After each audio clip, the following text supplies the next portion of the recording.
প্রিয় দর্শক, স্বাগত জানাচ্ছি মানব জমিন লাইভে। সঙ্গে রয়েছে আমি মারুফ হাসান। এই মুহূর্তে রাজধানীর মগবাজার থেকে সরাসরি যুক্ত রয়েছি। প্রায় 14 বছর পর বাংলাদেশ জামায়াত ইসলামীর কেন্দ্রীয় কার্যালয় খুলে দেওয়া হয়েছে এবং এই মুহূর্তে নেতাকর্মীরা এই জায়গাটিতে অবস্থান নিয়েছেন। আমি যদি একটু আপনাদের চিত্রটা একটু দেখাতে চাই। নেতাকর্মীরা এই মুহূর্তে অনেকে ফটো সেশন করছেন, কিংবা আমি কিছুক্ষণ পূর্বেই দেখেছি যে জামায়াত ইসলামের কেন্দ্রীয় যে আমির রয়েছেন তিনি ভিতরে প্রবেশ করেছেন। পাশাপাশি অনেকটাই উজ্জীবিত এখন এই যে জামায়াত ইসলামের কেন্দ্রীয় যে অফিসটি রয়েছে সেই অফিসটি, শুধু এই অফিস না, ঢাকায় যে কয়টি এই দলটির অফিস রয়েছে সবগুলোই কিন্তু আজ তারা প্রবেশ করছেন সব অফিসেই, এবং পাশাপাশি নেতাকর্মীরাও এখন আসছেন এই অফিসে। আমরা কয়েকজন নেতাকর্মীর সঙ্গে একটু কথা বলতে চাই। আমরা এখানে দেখছি ঢাকা মহানগর দক্ষিণের সেক্রেটারি ডক্টর শফিকুল ইসলাম মাসুদ। আমরা তার সঙ্গে একটু কথা বলতে চাই। মাসুদ, দীর্ঘ 14 বছর পর কার্যালয়ে আপনারা প্রবেশ করলেন, অনুভূতিটা যদি একটু বলতেন। আসসালামু আলাইকুম রহমতুল্লাহ। আলহামদুলিল্লাহ আলহামদুলিল্লাহ আলহামদুলিল্লাহ, আল্লাহর দরবারে শুকরিয়া। পাশাপাশি সমগ্র দেশবাসী, বিশেষ করে ছাত্র জনতাকে অন্তরে অন্তঃস্থল থেকে কৃতজ্ঞতা ধন্যবাদ জানাচ্ছি যে আল্লাহ তাআলার একান্ত মেহেরবানি এবং আমাদের বিশেষ করে তরুণ প্রজন্মের ছাত্র জনতার একটা সম্মিলিত প্রয়াসের মাধ্যমে যে গণ অভ্যুত্থান হয়েছে স্বৈরাচারী খুনি শেখ হাসিনার বিরুদ্ধে, সেই অভ্যুত্থানের মাধ্যমে আজকে নতুন এক বাংলাদেশের অভ্যুদয় ঘটেছে। আমরা সেই বাংলাদেশের অপেক্ষায় ছিলাম দীর্ঘ প্রায় 2 যুগের কাছাকাছি। এই সময়ের মধ্যে যারা শহীদ হয়েছেন আমরা তাদের রুহের তার মাগফিরাত কামনা করছি, আল্লাহর কাছে তাদের শাহাদাতের মর্যাদা কামনা করছি। পরিবারগুলো, আমরা তাদের প্রতি আশা করি যে তাদের সাথে থাকবো এবং যারা আহত পঙ্গুত্ব বরণ করে আছেন তাদের চিকিৎসার জন্য আমরা সর্বাত্মক চেষ্টা করার সিদ্ধান্ত হয়েছে সংগঠনের থেকে। পরিবারগুলোর পাশে আমরা থাকবো ইনশাল্লাহ, সেই সিদ্ধান্ত হয়েছে। আমরা দেশবাসী সবাই মিলেই আমাদের এই শহীদ পরিবারের ঋণ পরিশোধ করার জন্য আমাদের প্রথমত চেষ্টা করতে হবে। এরপরে এই খুনি স্বৈরাচারী শেখ হাসিনা দেশকে সর্বদিক থেকে যেভাবে ধ্বংস করে রেখে গেছে, অর্থনৈতিকভাবে ধ্বংস করে গেছে, আমাদের সকল প্রতিষ্ঠানগুলোকে শেষ করে দিয়ে গেছে, এগুলো পুনরুদ্ধারে আমাদের কিছু সময় নিতে হবে।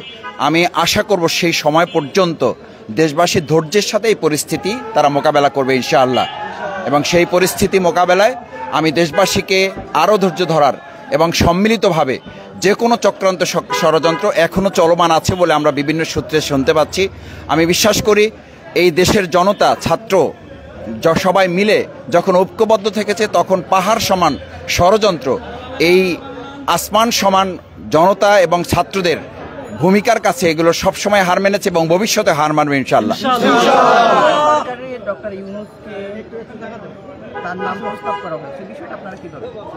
আপনারা ইতিমধ্যে শুনেছেন যে বাংলাদেশ জামায়াত ইসলামীর পক্ষ থেকে তত্ত্বাবধায়ক সরকার, এটি আমাদেরই দাবি ছিল, জনতার দাবি ছিল। সেই জনতার দাবিকে সামনে রেখে ইতিমধ্যে তত্ত্বাবধায়ক সরকার বা অন্তর্বর্তীকালীন একটি সরকারের ব্যাপারে সিদ্ধান্ত হয়েছে। এখনও আলোচনা চলমান রয়েছে। আমি মনে করি দেশের গুণীজন যারা আছেন, দেশের আমাদের বিশিষ্ট বুদ্ধিজীবী যারা আছেন, শিক্ষাবিদ যারা আছেন, বিভিন্ন সুশীল সমাজের প্রতিনিধিত্ব যারা আছেন, এই দেশের জনগণের প্রকৃত প্রতিনিধিত্ব যারা করবেন, যারা কোনো তাবেদারি করবেন না, যারা এই দেশকে নিয়ে কোনো ষড়যন্ত্র করবে না, দেশের উন্নয়নে অগ্রগতিতে যারা ভূমিকা রাখবেন এবং আমাদের বাংলাদেশকে একটা স্বাধীন উন্নত রাষ্ট্র হিসাবে তৈরি করার জন্য ভূমিকা পালন করবেন, সেই সমস্ত ব্যক্তিবর্গকে নিয়েই খুব কম সময়ের মধ্যে একটি অন্তর্বর্তীকালীন সরকার হবে। আমি আশা করি যে সেটি আজকের মধ্যেই হয়তো দেশবাসী জানতে পারবে ইনশাআল্লাহ। আমরা কথা বলছিলাম জামায়াত নেতা ডক্টর শফিকুল ইসলাম মাসুদের সঙ্গে। এই কার্যালয়টি খুলে দেওয়ার পর মূলত গতকাল রাতেই তারা এই কার্যালয়ে প্রবেশ করেছেন এবং এই মুহূর্তে আজ সকালের যে চিত্র আমি আপনাদেরকে দেখাচ্ছি, নেতাকর্মীরা এখানে আসছেন, অনেকে মিছিল নিয়ে আসছেন। পাশাপাশি কিছুক্ষণ পূর্বে দলটির যে অনেক শীর্ষ নেতা, বিশেষ করে দলটির আমির ডক্টর শফিকুর রহমান, তিনি কিন্তু ভিতরে প্রবেশ করেছেন। পাশাপাশি অনেক নেতাকর্মী এই এরিয়ায় এখন অবস্থান করছেন।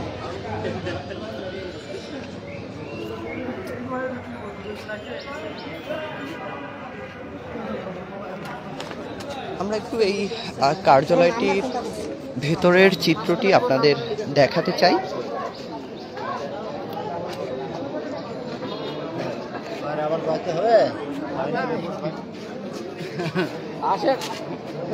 এটি মূলত কার্যালয়ের ভেতরের চিত্র।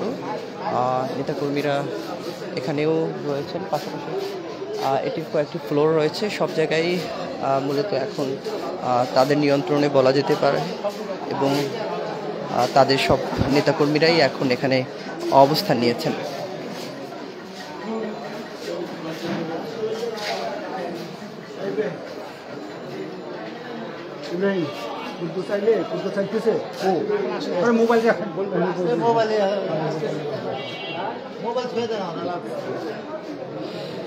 দর্শক, এই ছিল রাজধানীর মগবাজার থেকে জামায়াত ইসলামের কেন্দ্রীয় কার্যালয় যে খুলে দেওয়া হয়েছে তার সর্বশেষ সংবাদ। এছাড়াও যে কোনো সংবাদের সর্বশেষ আপডেট পেতে মানবজমিনের সঙ্গে থাকবেন সেই কামনা করছি। এতক্ষণ আপনাদের সঙ্গে সরাসরি যুক্ত ছিলাম আমি মারুফ হাসান।